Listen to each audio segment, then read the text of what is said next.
Driven, inspired by Stranger Than Fiction facts, although Stranger Than Fiction events, although taking huge liberties with the truth as always.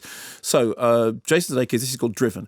Jason Sudeikis is Jim Hoffman, who is drug dealer and turned FBI informant, who finds himself living next door to John DeLorean, okay, played by Lee Pace. Now, for people of a certain age, John DeLorean is, a character about whom, we know from the news stories.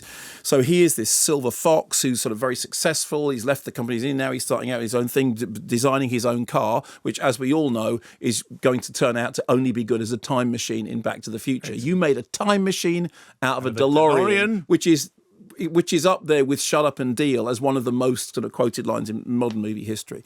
So essentially, Hoffman kind of effectively falls in love with him. He wants to be his friend. He wants to share his lifestyle. He wants to be part of this success.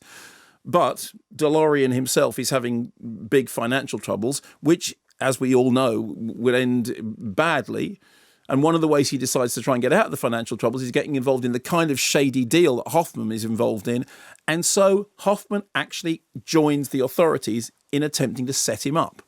When I get this money, I'm going right back to that sketch. I want that feeling back. And how it felt when you're driving down the street in a car you built yourself, and you know your dad's watching you, and you just swell up.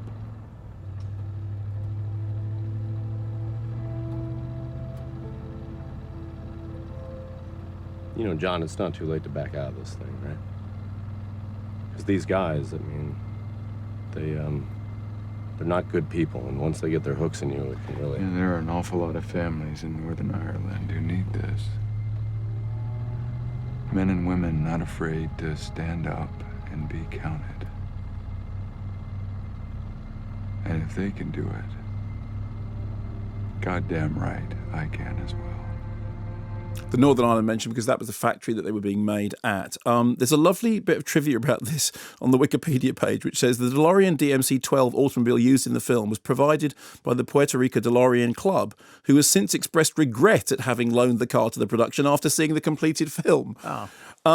Yes, it does play fast and loose with the truth. There are characters who are invented and things are sort of changed around and friendships are added. But, it's inspired by real life events. And the fact of the matter is that the actual story of DeLorean, the person and the DeLorean car, is so strange, and it is kind of part of modern mythology, that it's quite hard to totally drop the ball with it, because it is a completely sort of strange story. This had something of the atmosphere of Paul Schrader's Autofocus, although I think Autofocus is an infinitely superior film. I think Autofocus is a really, really underrated movie, and I think it's great, but it has that same sense of this really strange mix of celebrity and corruption and a relationship which is kind of becoming toxic.